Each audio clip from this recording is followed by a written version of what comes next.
It was the fourth day of our 2-week canoe camping trip, deep in the backwoods of Canada.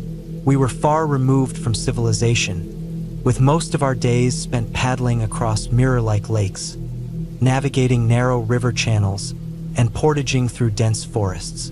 This was true wilderness, the kind where the sky seems wider, the trees taller, and silence has a weight to it. We might see 1 or 2 other people in a day, but there were stretches where it felt like we were the only humans for miles. That day, the water was calm, the sky a perfect blue, and the air carried the faint scent of pine and moss. After a long paddle across a sprawling, still lake, we decided to set up camp on its eastern shore. The campsite was ideal. Flat ground for the tents, a rocky shoreline to pull up our canoes, and plenty of dry firewood scattered around. It was the kind of spot where you feel lucky to land. We pitched our tents in a small clearing just a few feet back from the water's edge. The lake stretched out before us, vast and silent, framed by a ring of dark green forest on all sides. It was serene.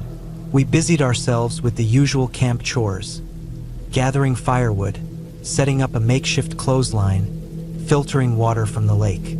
The crackle of the campfire started as we lit it, and the comforting aroma of dehydrated meals warming on the flame filled the air. The quiet hum of the wilderness wrapped around us. Then it happened. I was kneeling by the water, rinsing out a pot, when I heard it. A voice, faint but distinct, carried across the stillness of the lake. "Bear! Bear!" The sound froze me in place for a moment. It was high-pitched, panicked, and unmistakably human. A girl, maybe, somewhere out there, someone was shouting, "Bear!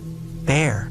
The shout came again, louder this time, breaking through the peaceful atmosphere like a shattering pane of glass.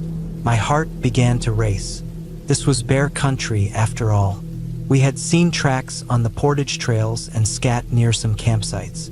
Black bears weren't uncommon here, and we knew the drill. Make noise, stay together, and don't leave food out. I yelled to the others, and we sprang into action.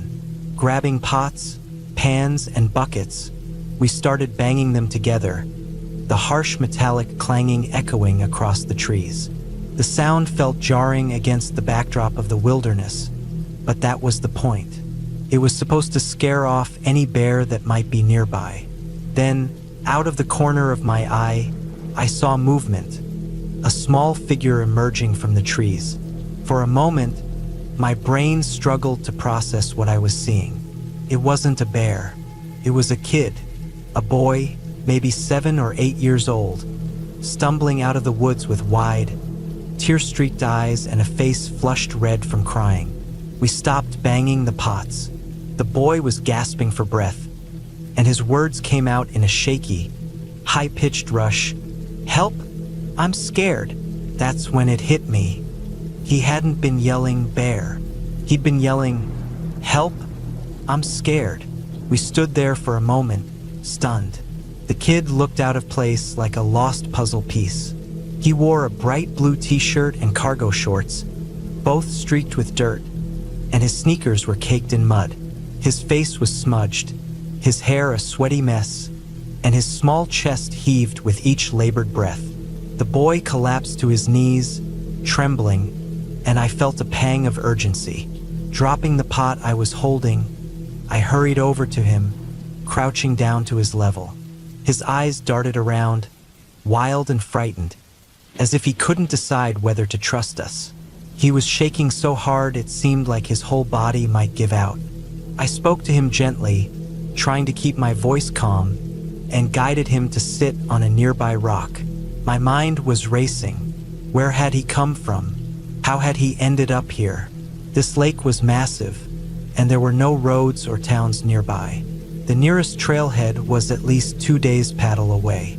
Between sobs, he managed to explain. He had been with his parents at a campsite on the opposite side of the lake. They were on a family trip, and he had been riding his bike on the trails near their campsite. At some point, he'd taken a wrong turn, and the trail led him deeper into the woods. He had tried to backtrack but got disoriented. The dense forest swallowed him, and he had no idea which way to go. Eventually, he had stumbled out onto the shore of the lake, on our side. He had been lost for hours, he said, wandering aimlessly, calling for help. His small voice, echoing across the wilderness, had finally reached us. We gave him some water and a granola bar from our packs, which he devoured like he hadn't eaten all day. His hands shook as he gripped the bottle, and I noticed the faintest traces of dried blood on his knees, probably from a fall. The sun was dipping lower in the sky, painting the lake in shades of orange and pink. We couldn't leave the boy out here overnight, and we certainly couldn't abandon him to find his own way back. After some quick discussion, we decided to paddle him back across the lake to his parents. It was the only option that made sense. We loaded him carefully into one of the canoes, settling him on a seat in the middle. He clutched the sides of the canoe with white-knuckled hands as we pushed off from the shore, his small frame stiff with fear. The lake, so tranquil earlier, now felt vast and ominous in the fading light. The paddle across felt like it took forever. My arms burned with each stroke, but we kept a steady rhythm, the boy sitting silently between us. His eyes were fixed on the distant shoreline, where the flicker of a campfire was barely visible. When we finally reached the other side, the boy sprang out of the canoe before we could steady it, stumbling onto the shore. A man and woman came rushing out of the trees, their faces etched with panic and relief. The woman dropped to her knees, pulling the boy into a tight embrace, her shoulders shaking with sobs. The man, his face a mix of gratitude and exhaustion, shook our hands and thanked us over and over. We didn't linger long.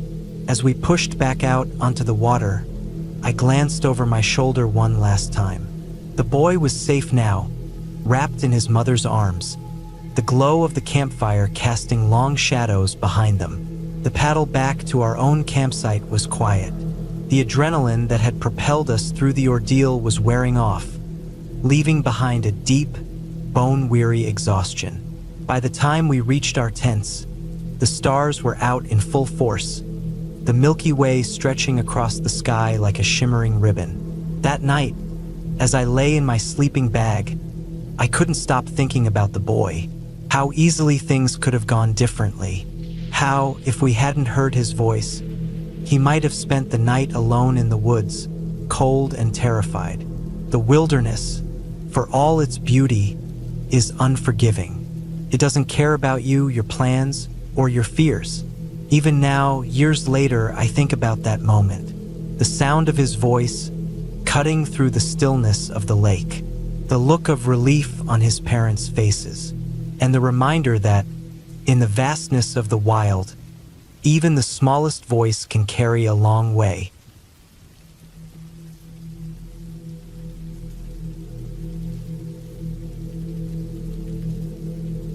I've spent most of my life in the company of the wild. As a biologist, I roam places where few dare to tread. Remote forests, savannas, jungles, and deserts, searching for signs of wildlife. I've always loved the isolation, the peace that comes from being far away from the noise of civilization. But some parts of the world have a way of challenging that peace, of making you feel like you're not as alone as you thought. My background as an archaeologist had me digging through ancient ruins and uncovering remnants of past civilizations. But it was the call of nature that eventually led me away from studying artifacts to observing predators. Now, my work involves tracking big cats, primarily leopards, and studying their kills. It's a solitary job, one that keeps me far from any form of human interaction. A typical day might involve following a leopard's trail for miles, examining the remains of its prey, and taking notes in my journal. But there have been times when the wild has shown me something far more unsettling than the remains of an animal. I had always heard stories from other biologists, archaeologists, and even locals about strange findings in remote locations. Items that seemed out of place, as though they didn't belong. But until recently, I had never come across anything that made my skin crawl. It started on a trip to the deep woods of the Pacific Northwest. I'd been in the area before, studying the elk population and the predation patterns of mountain lions, but this time my mission was different. I had received a tip from a local park ranger about some odd sightings deep in the forest. There were whispers of strange objects being discovered by hikers and hunters, things that didn't belong in the wilderness. At first, I thought it was nothing more than urban legends spun out of boredom or a fascination with the unknown, but something told me this would be different. My plan was simple: hike deep into the forest, stay for a few days, and investigate. The deeper I went, the quieter it became. The trees were so dense that the sunlight barely reached the ground, and the air was thick with the scent of pine and wet earth. As I trudged along, my thoughts wandered to the various strange objects I'd heard about. A bag of old Super Nintendo cartridges, blurry photos of people, random plane parts including a wing, a human tooth, abandoned cemeteries. It all sounded like the ramblings of overactive imaginations, but I knew better than to dismiss anything in these isolated regions. I set up camp a few miles into the woods, far away from any trails. I'd packed enough supplies to last me a week, but I planned on keeping my movements to a minimum, avoiding any unnecessary noise. The first few days were uneventful. I tracked some elk, took notes on their behavior, and even came across a few old abandoned shacks. The shacks were the kind of places you didn't want to stay in for long, broken windows, sagging roofs, and doors that creaked with the wind. It was clear no one had been there for years. But what unnerved me was the strange sense of familiarity, as though I had seen these places before. On the third day, I found something that made my heart skip a beat. It was an old plain wing half buried in the undergrowth. The metal was rusted, the paint long since peeled away. The wing was strangely out of place in the dense forest, where no known flight paths existed. I circled it, my boots crunching the leaves underfoot, as I examined the wing more closely. The metal was covered in moss, and in places the structure had begun to deteriorate. A piece of metal jutting out of the wing was jagged, like a knife's edge. As I dug around the wing, my hand brushed against something hard. It was a human tooth, clean and white. It seemed almost surreal against the backdrop of decay and wilderness. There was no reason for it to be here, no body, no other sign of human presence. Just a tooth half buried in the earth. The discovery rattled me more than I cared to admit. I hadn't expected to find anything like this. The tooth alone felt like a warning. But what really unsettled me was the creeping feeling that I wasn't alone. I couldn't shake the sensation that someone, was watching me. But when I looked around, there was nothing but the endless stretch of trees and the distant rustle of leaves. I tried to shake it off and continued my investigation. Over the next few days, I found more oddities. I came across old cemeteries, long abandoned and forgotten by time, their headstones half buried under decades of forest growth. There were no names, just faded engravings that were almost impossible to make out. The graves were untouched, as though no one had cared for them in centuries. As I explored, I stumbled upon old, rotting shacks, again, out in the middle of nowhere, miles away from any towns or human settlements. It was like stepping into another era, a time long past. Then, I found something that made my blood run cold. It was an old Volkswagen van, tucked away in a remote part of the forest. The van looked like it had been there for decades. Its paint was peeling, and the tires had long since deflated. But what struck me as particularly strange were the contents inside. The van was full of animal bones, some small, some large, and scattered around the seats were old Playboy magazines, their pages yellowed with age. I crouched by the van, trying to make sense of it. Who had left this here? Why? The bones weren't from a single animal. They were mixed, as though they had been haphazardly thrown together over time. And the magazines, well, that felt like a clue, but I couldn't put my finger on what kind of clue it was. I spent the next few hours searching the area around the van. I didn't find any obvious signs of human presence, but the unsettling feeling only grew stronger. It wasn't just the bones or the magazines. It was everything. The strange, out-of-place items, the oddness of the places I had stumbled upon, and the gnawing sense that someone or something had been here before me. I began to wonder if the wilderness itself had a way of hiding its secrets, keeping them buried under layers of soil and time. As the days passed, the forest seemed to close in on me. I started hearing noises at night, crunching leaves, twigs snapping, the faint sound of breathing just beyond the reach of my campfire's glow. At first, I thought it was an animal, but as the sounds grew more frequent, I couldn't help but feel like there was something or someone just out of sight. It was the kind of feeling that makes your skin prickle, like being stalked by a predator.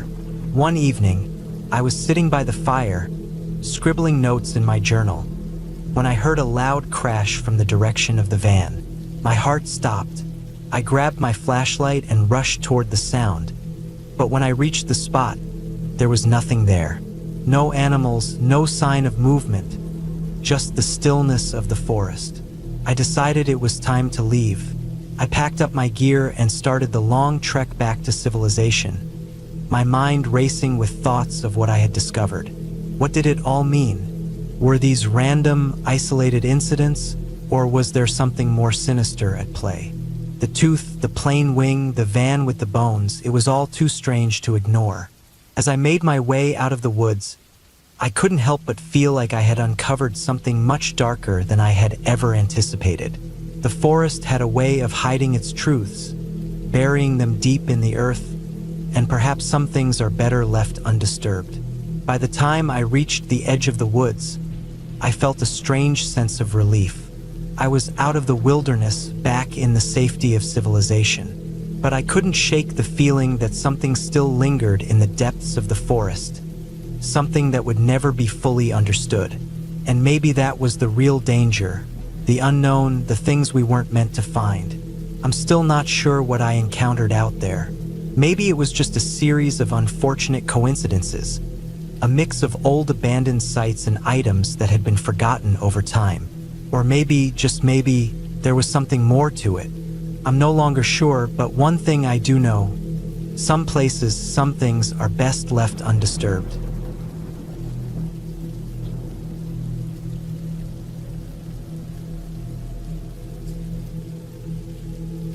It was one of those nights where the air feels thick, even though it's just a regular evening in West Texas. The kind of evening that makes the dry, desert heat linger in your skin long after the sun dips below the horizon. I was driving slow, almost too slow, down an oil lease road that wound through the barren land, surrounded by nothing but flat plains and the occasional scraggly bush. I'd been out there for what felt like hours, following the same narrow dirt track that seemed to stretch endlessly into the dark. My headlights cut through the pitch black, casting long, sharp shadows on the cracked, weathered road. There was no one else around. No cars, no people, just the hum of my engine and the soft crunch of gravel under the tires. It wasn't the kind of place you'd want to be caught in after dark, not unless you had a reason. A reason like working on one of those old rigs, or maybe just passing through to nowhere in particular. But me, I was just trying to get home, feeling that pull of the familiar town in the distance, the one I hadn't seen in too long. I'd passed a few dead oil pumps, their creaky structures swaying slightly in the wind. The smell of rust and oil lingered in the air, mixing with the dry, dust-choked scent of the land. My tires kicked up little clouds of dirt behind me, making it seem like I was the only living thing in the whole place. That's when I first saw it. At first, it didn't make sense. It was a shadow, something moving across the road. Coyote, maybe, but not quite. The way it moved, it wasn't right. Coyotes don't walk like that. It was walking on its hind legs, shambling almost like it was trying to balance on 2 feet but just couldn't quite get it right. I slowed down instinctively, feeling a prickle of unease creep up my spine.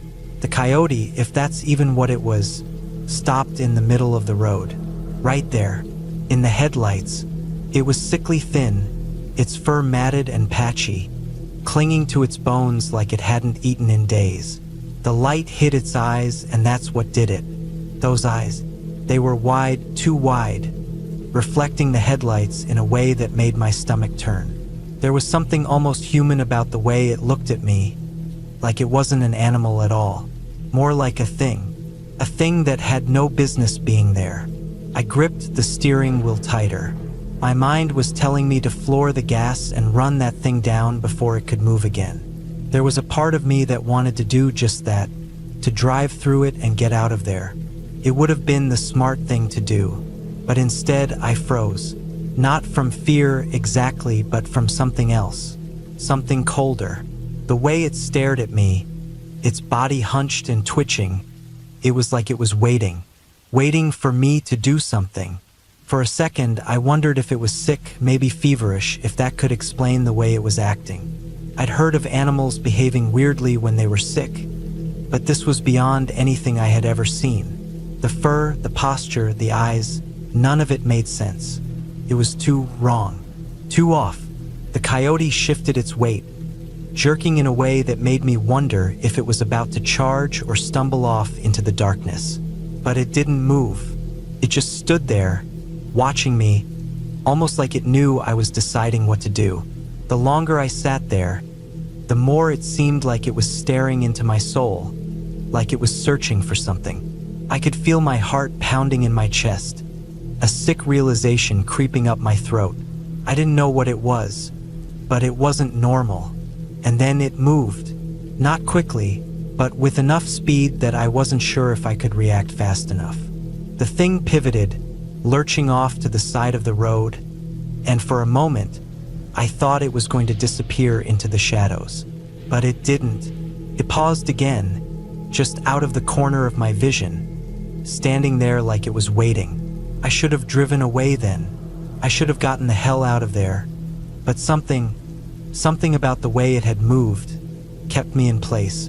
It was like I couldn't look away. I couldn't stop staring at those eyes, that unsettling, unnatural stance.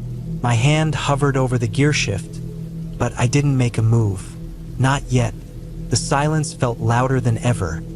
The only sound, the faint hum of my engine and the crackling of the dirt beneath my tires. I waited. Seconds stretched into minutes. And then, like the snap of a twig in the woods, it bolted. It wasn't a smooth movement. It was erratic, stumbling like it was sick or hurt, but it was fast. Faster than I expected. I slammed my foot down on the gas, my instincts finally kicking in.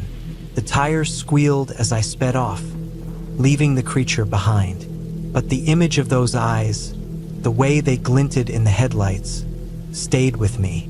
That was the thing. It wasn't just the weirdness of it. It was that feeling, that cold, sharp feeling in my gut that told me something wasn't right, but I couldn't explain why. I didn't stop for a long time after that. Not until I hit a small gas station with a flickering light at the edge of town. I pulled up to the pump, my hands still shaking as I shut off the engine. I didn't talk to anyone. I didn't want to. I didn't need to. I paid for the gas, kept my head down, and got the hell out of there as fast as I could. The whole time, I couldn't stop thinking about that thing in the road. What had I seen? Was it sick? A coyote with rabies, maybe? It didn't seem like rabies, though. I knew how those animals behaved, and that thing didn't move like any animal I'd ever seen. It was wrong, and it wasn't the last time I'd think about it, either. But I didn't tell anyone about it. I didn't talk about it to friends, not even family. What would I say? Hey, I saw a freaky coyote walking on its hind legs out in the middle of nowhere. Want to hear about it? No one would believe me. Still, it's been years, and every now and then, when I'm out driving alone in the dark, I remember those eyes. The way they gleamed in the headlights. and I can't help but wonder if it was just a sick coyote or something else entirely.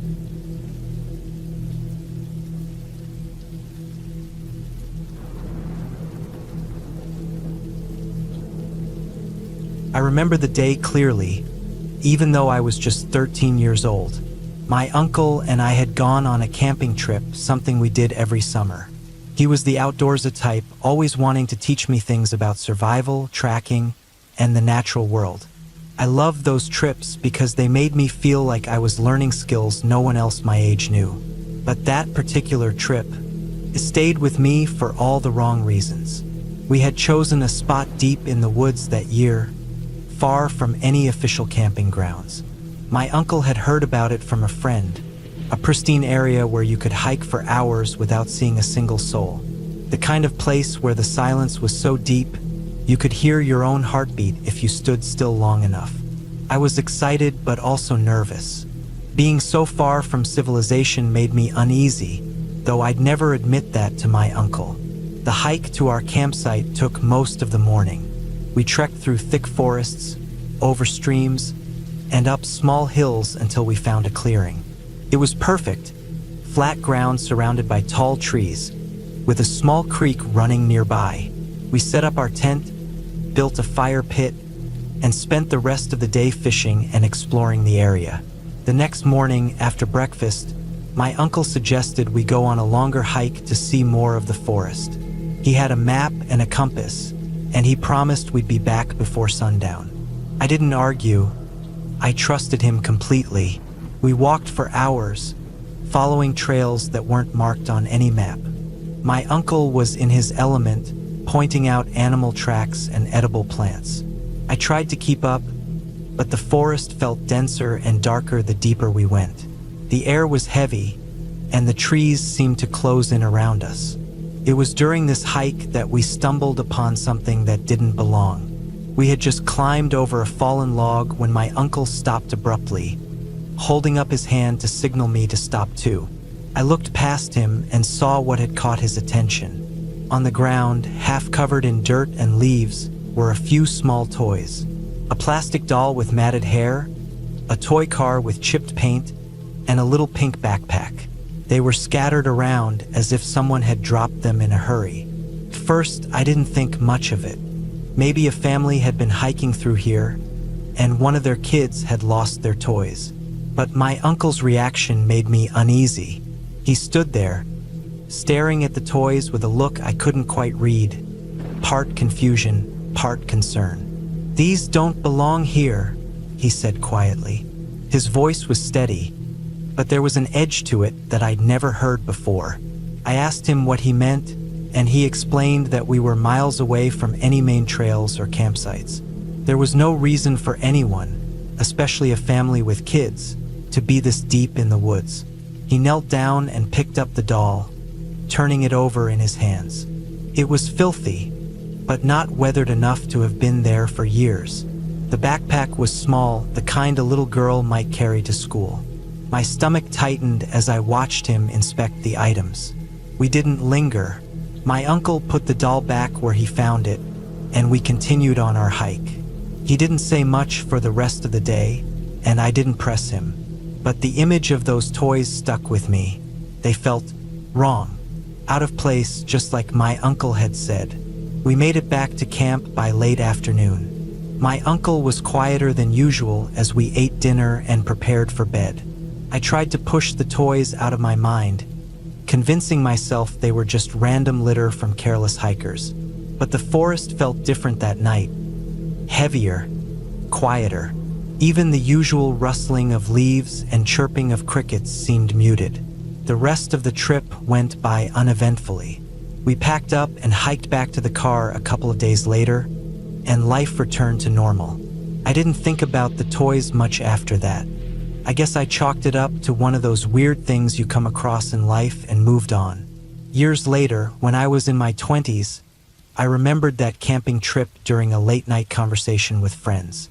We were sharing stories about creepy or unexplained experiences, and the image of those toys popped into my mind. I decided to look up the area where we had camped, curious if there was any history to the place. What I found made my blood run cold. I stumbled across an article about a young girl who had been kidnapped decades earlier.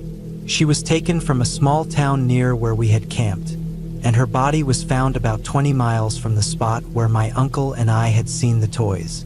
The article didn't go into detail about her death, but it mentioned that her kidnapper had never been caught. I felt sick as I read the article. Could those toys have been hers? Had they been there all those years, waiting for someone to find them? Or worse, had the kidnapper left them there as some kind of twisted marker? I didn't know what to think. The logical part of me said it was just a coincidence, that the toys were probably left by some random hiker. But another part of me couldn't shake the connection. It felt too specific, too eerie. I called my uncle the next day and told him what I had found. He was silent for a long time before he spoke. "I always wondered about those toys," he said finally. "They didn't make sense, not where we found them. I tried not to think about it too much, but now, I don't know." We talked about it for a while, both trying to rationalize what we had seen. In the end, we agreed that we'd never know the full story. The toys might have been nothing, or they might have been something terrible. Either way, they had left their mark on us. It's been years since that conversation, but I still think about those toys from time to time. I picture them lying there in the dirt, forgotten and out of place, and I wonder about the little girl they might have belonged to. Was she lost, scared, alone in those woods? Or was it something even darker? I'll never know the answers, and maybe that's for the best. Some things are better left as mysteries, no matter how unsettling they may be. But every now and then, when I'm hiking or camping, I find myself glancing at the ground, half expecting to see something that doesn't belong. And when I do, I think about that day in the woods, and the toys we found, and the questions that will never be answered.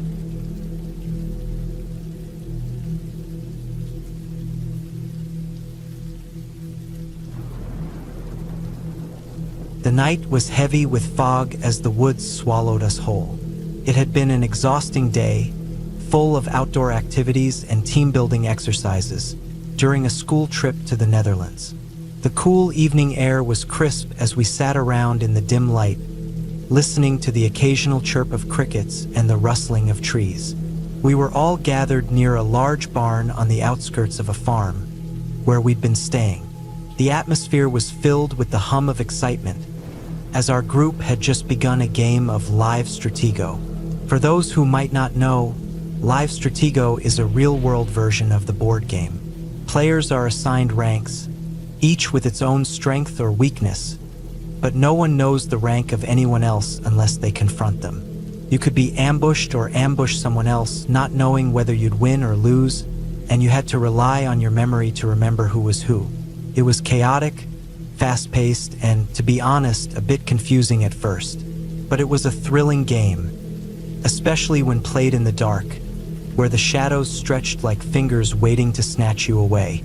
I remember the fog pressing in around us as I ran, adrenaline coursing through my veins. My heart pounded in my chest as I darted between the trees. The low thuds of footsteps echoed behind me. Someone was chasing me. The game had taken an unsettling turn. It wasn't the fun kind of chase anymore. I wasn't sure what had happened. Maybe it was the way the darkness seemed to consume everything around us, making every sound sharper, every movement more erratic. Or maybe it was the fact that I had just come from an eerie confrontation. But I couldn't help the unease that was beginning to crawl up my spine. I glanced behind me, but the fog and the shadows made it nearly impossible to see anything. The footsteps had faded, though, and the silence around me felt heavy. The trees towered above, their branches twisting like skeletal arms, stretching across the sky, but there was no one close now. I slowed down, listening to the night's quiet. My breath was still ragged from running. As I wandered deeper into the woods, I tried to shake off the feeling of being watched. The woods felt strange now, as if they were alive, their silence heavy with secrets. The air had a chill that cut through my clothes, and the further I walked, the darker it seemed. The path I had been following eventually led me to the edge of the forest, where the trees thinned out into an open clearing. But I didn't feel any relief. The stillness of the woods was replaced by a sudden weight of something off. In the distance, I saw figures. At first, I thought they might have been some of the others from the game, but as I drew closer, I realized I couldn't make them out clearly. I wasn't wearing glasses at the time, and my vision at -3 made things fuzzy at a distance. I squinted, but it was too dark to get a good look.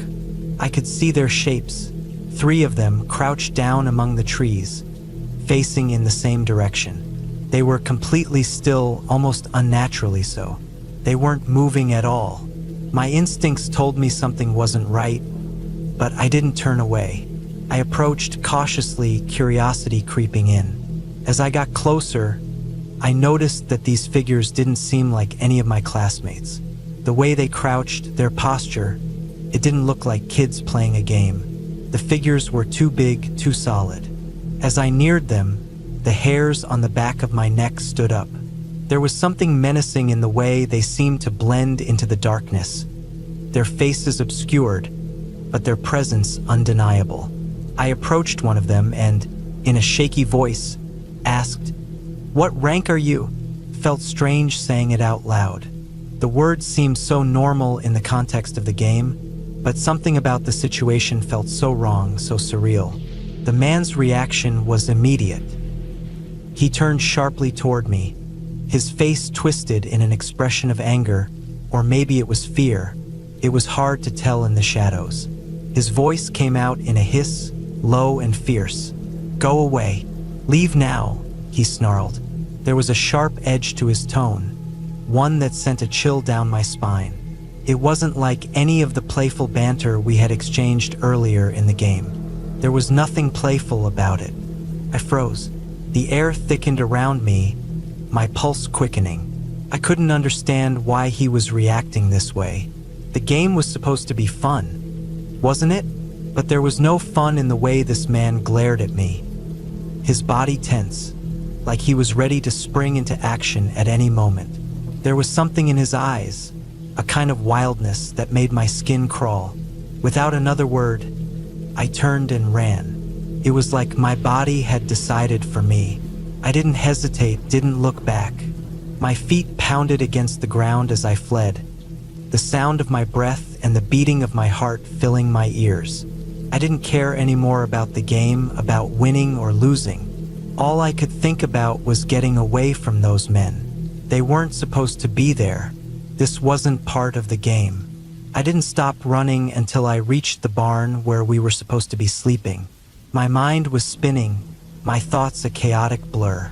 I couldn't explain what had happened or why I felt so shaken, but I knew something wasn't right. I wasn't sure if I had just stumbled upon something I wasn't meant to see, but that moment, that encounter, felt like more than just an eerie coincidence. It felt like I had crossed a line, and there was something waiting on the other side. When I finally caught my breath and found my friends, I told them what happened, but none of them seemed to fully understand. Maybe they didn't see it the way I did. Maybe they hadn't felt the same sense of dread pressing down on them. But I couldn't shake the image of those men crouching in the woods, their cold stares still lingering in my mind. I had run from them, yes, but a part of me still wondered what they had been doing there. What was their purpose in the woods that night? Why had they been so insistent that I leave? The next morning, I spoke to one of the teachers about what I had seen. They seemed concerned, but didn't take it seriously. "It's probably just some locals messing around," one of them said, brushing it off. "You must have been caught up in the game, and your mind played tricks on you." But I knew what I saw. I wasn't mistaken. There was no way those men had been part of the game. They weren't dressed like we were. They didn't act like we did. And the way they reacted to me, it was as if they had been waiting for something, or someone. They weren't kids, they weren't players, they were something else. I didn't go back to that part of the woods after that. I avoided it entirely. The rest of the trip passed without incident. but I couldn't shake the feeling that something had happened out there. Something I didn't fully understand. I'm not sure who those men were, or what they had been doing in the woods that night. Maybe they were harmless, or maybe they weren't. All I know is that I'll never forget how they looked, crouched in the shadows, watching me approach, and the way that one man hissed at me to leave, to go away, to stay far, far away from that place. I never played live Stratego again.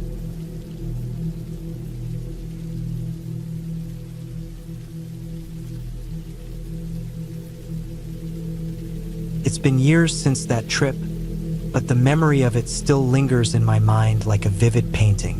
When I was a teenager, my dad decided to take my brother and me on a week-long canoeing, hiking, and camping adventure deep into the wild. He was always one for the outdoors, and this trip was supposed to be a bonding experience, a chance to tough it out together and build some character. At the time, I wasn't thrilled. I loved my comforts: a warm bed, running water, and not carrying everything I needed on my back. But Dad had a way of selling it, promising an experience we'd never forget. He wasn't wrong about that. We set off early, just as the first light began to creep over the horizon. The morning air was sharp and cold, and the mist rolling off the water gave everything an eerie stillness. Dad had us up by 4:30, groggy and half asleep as we loaded the canoe. My brother, a couple of years younger than me, was no more enthusiastic than I was, but neither of us dared to complain. Dad was the kind of guy who believed in the value of hard work and perseverance, and we knew whining wouldn't get us anywhere. The first leg of the trip was a 4-hour paddle to the trailhead. Those first few hours weren't too bad. The lake was calm, the water like a sheet of glass, and the rhythmic motion of paddling was almost hypnotic. The occasional splash of a fish breaking the surface or the cry of a distant loon were the only sounds that broke the silence. By the time we reached the trailhead, though, my arms and back were already starting to ache. I remember thinking how much longer the day was going to feel if this was just the beginning. When we reached the shore, we unloaded the canoe, strapped on our heavy packs, and began the trek to the first lake. The trail was narrow and winding, cutting through thick forest with trees so tall they seemed to scrape the sky. It was hard going. The weight of the pack dug into my shoulders, and the uneven terrain forced us to keep our eyes on the ground, watching for roots and rocks that could trip us up. By the time we made it to the first lake, I was drenched in sweat, my legs felt like lead, and I couldn't believe we had to go back to get the canoe. We didn't talk much on the way back. The thought of carrying the canoe together, awkward and heavy, was daunting. By the time we returned to the first lake with the canoe in tow, the sun was high in the sky, and the heat was oppressive. It must have been around noon when we finally set off across the lake. My brother and I were quiet, conserving our energy. Even Dad, usually full of encouragement, was focused on getting us to the other side. The paddle across the first lake took another couple of hours. Unlike the smooth water of the morning, the wind had picked up, and small waves slapped against the canoe, making progress slower and more exhausting. My arms burned with every stroke, and the straps of my life jacket chafed my neck. I kept my head down, watching the water drip off my paddle, counting the strokes in my head to distract myself from the discomfort. When we finally reached the other side, we were met with the next trailhead. It was a small, rocky clearing surrounded by dense trees with no good spot to set up camp. We were exhausted, our water bottles nearly empty, but there was no choice but to press on. Dad pointed out a weathered sign at the edge of the trailhead that mentioned a spring a few kilometers up the trail. Silver Spring, it read, with an arrow pointing up the path. The promise of water gave us a little hope, and we shouldered our packs again, setting off toward the second lake. The trail was steeper and rougher than the first. The trees were thicker here, and the air felt heavy, almost suffocating. Sweat dripped into my eyes, and the straps of my pack dug painfully into my shoulders. Every step felt harder than the last, and my throat was dry as sandpaper. Every so often, we'd come across another sign nailed to a tree, reassuring us that the spring was getting closer. Silver Spring, 2 kilometers, 1 red. Then, Silver Spring, 1 kilometer. The signs felt like a cruel tease, especially as we grew more desperate for water. Finally, after what felt like an eternity, we came to a sign with an arrow pointing off the trail into the bushes. We dropped our packs in a heap and grabbed our canteens, following the arrow into the forest. The path wasn't as clear here, just a faint trail through the underbrush. We pushed through branches and brambles, our anticipation growing with every step. The thought of cold, fresh water was almost intoxicating. Then we saw the final sign, propped up against an outcropping of rocks. It had an arrow pointing behind the rocks, and below it, in bold letters, was the name we'd been following all this way: Silver Spring. We rounded the rocks, expecting to find the spring, a bubbling pool of cool water fed by a natural source. What we found instead stopped us in our tracks. Sitting in the dirt, in the middle of nowhere, was a giant silver metal spring. It looked like it had been ripped straight out of some industrial machine and painted silver for good measure. Above it was another sign, identical to the others, with an arrow pointing down at the spring and the same bold letters, Silver Spring. We stood there in stunned silence, staring at the absurd sight before us. My brother was the first to laugh, a short, incredulous bark that echoed through the trees. Dad just shook his head, a mix of amusement and disbelief on his face. Whoever had hauled that thing out here, built the signs, and set up this elaborate joke had gone to an incredible amount of effort. I couldn't help but respect the commitment, even as my dry throat and aching body screamed in frustration. We didn't linger long. There was no water to be found here, and we still had to make it to the second lake before dark. Back on the trail, we filled our canteens at a muddy stream we crossed further up. It wasn't the clear, refreshing water we'd hoped for, but it was better than nothing. We pressed on, tired and a little more wary of the promises on old trail signs. That night, as we sat around the campfire at the edge of the second lake, the memory of the Silver Spring felt almost surreal. In the flickering light, Dad chuckled and said, "Well, boys, I guess the wilderness has a sense of humor." We all laughed, the tension of the day easing with the warmth of the fire and the comfort of a meal. Looking back, that moment sticks with me, not just for the humor of it, but for the reminder that even out in the middle of nowhere, the unexpected can find you. The wilderness might not have ghosts or monsters, but it has its mysteries, its surprises, and, apparently, its practical jokers. Whoever put that spring there, wherever they are, I hope they know their joke landed. It's been years, and I'm still telling the story.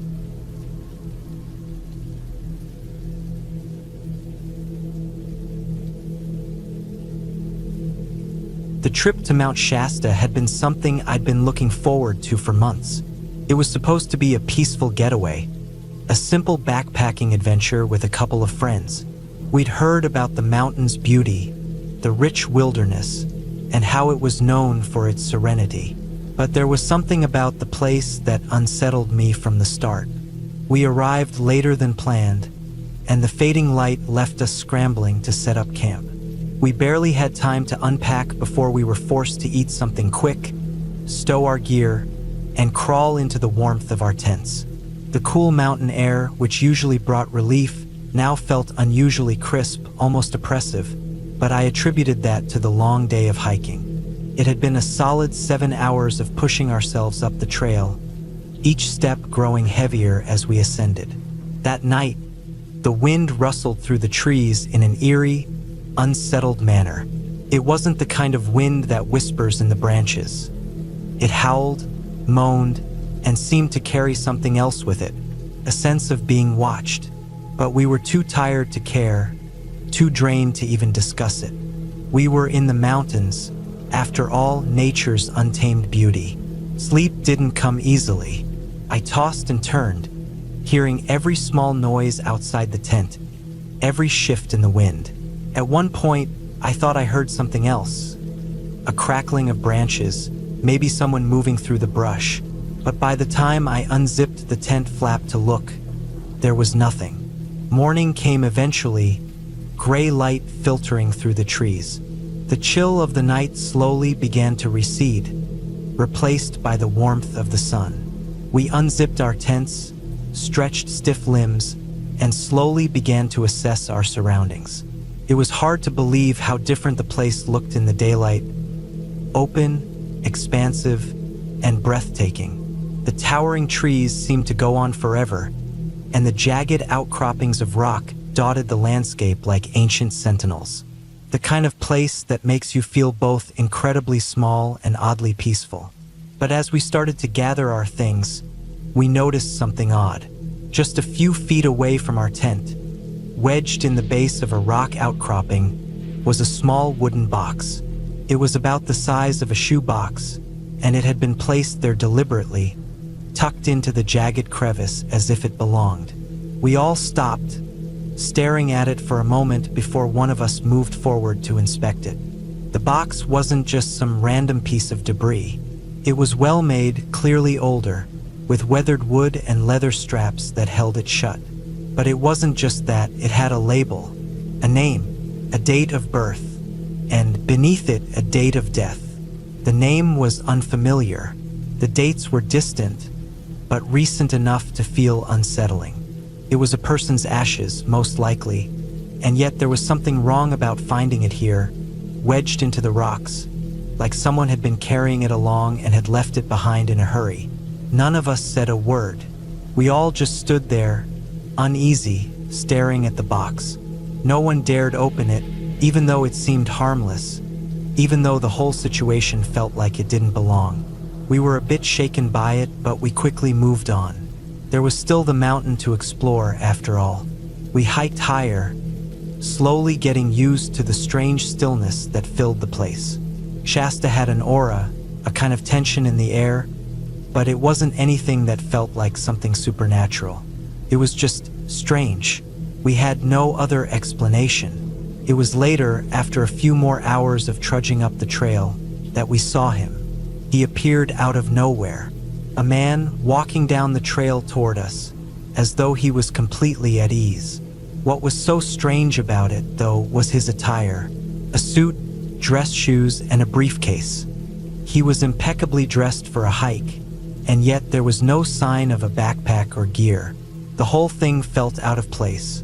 At first, I thought maybe he was another hiker, someone who had started earlier or was doing a much quicker loop around the mountain. But as he got closer, I realized something didn't add up.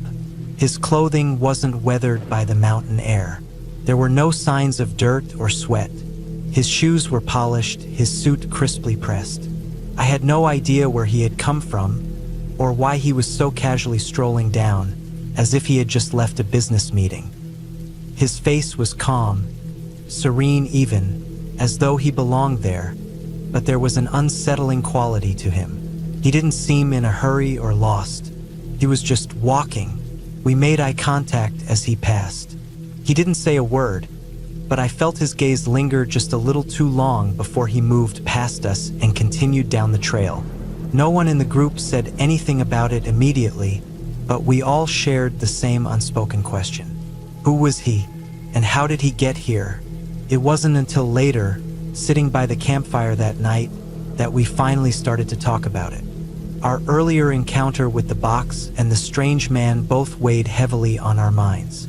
It felt like Shasta was playing with our senses, keeping us off balance, but the more we tried to rationalize it, the more questions we had.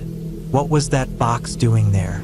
Why had it been left so deliberately, yet strangely abandoned? What was that man doing up here so far from any normal trail or access point? Was he a hiker, a local, or something else? By the time we decided to pack up the next morning and head down, I knew I'd never forget that trip. Shasta had a way of getting under your skin, of making you question everything you thought you knew about the world. Maybe it was the isolation, Or maybe it was something deeper, something the mountain held that I couldn't quite understand. But when we got back to the trailhead, there was no sign of that man in the suit. No one we asked had seen anyone matching his description. The whole thing felt like it had slipped through the cracks of reality. The box, though, it stayed with me. What had we found there, wedged in the rocks? I still don't know for sure. But one thing is certain. Some places, like Shasta, leave you with more questions than answers. And no matter how much time passes, you can never quite shake the feeling that there's something about that mountain that doesn't want to be understood. Something deeper, hidden beneath the surface. We left with more questions than when we arrived. But we left, and I think that was the right thing to do.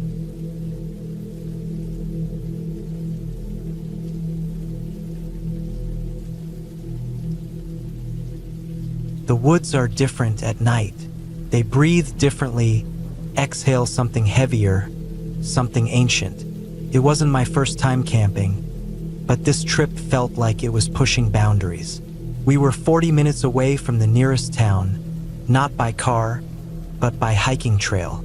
Our group leader called it a disconnect from the chaos. I called it being too far from safety. As the sun dipped below the horizon, painting the sky in a wash of oranges and purples, I suggested to my friends that we head back to the cabin. The air was getting colder, and I wasn't too keen on wandering in the woods after dark. It was a good 10-minute walk through a thick forest to get back to our cabin. And while the path was marked, the idea of those looming trees in the dark wasn't exactly comforting. Our group leader waved us off with a nod, telling us we were good to go. The rest of the group planned to hang out near the main site for a while longer. So it was just me and two friends. We grabbed our flashlights and started on the trail. The three of us joked around to break the silence, but the farther we walked, the quieter it became. The forest seemed to absorb the sound of our voices. Even the crunch of our boots on the dirt felt muffled. About 5 minutes into the walk, the light from the main camp was completely gone. It was just us, the narrow path, and an ocean of trees. Our flashlights cast long shadows that danced on the trunks and branches. Every now and then, the beam would catch something. An oddly shaped root, a branch that looked like an arm reaching out, and my heart would jump, only to calm down when I realized it was nothing. Halfway down the trail, I felt it. That prickling sensation at the back of my neck, the one you get when someone is staring at you. First, I tried to shake it off. Maybe it was the dark or my overactive imagination playing tricks on me. But the feeling wouldn't go away.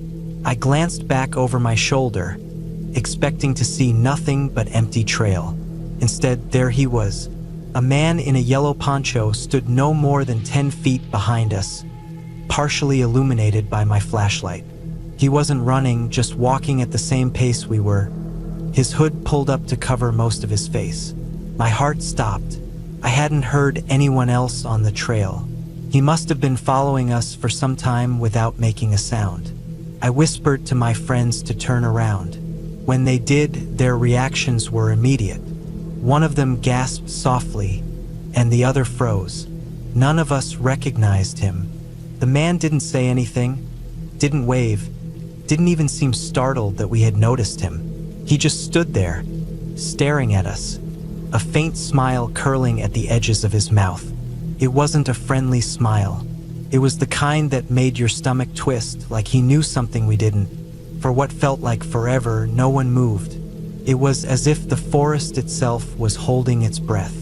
Then, without warning, the man in the poncho turned and bolted off the path, disappearing into the woods.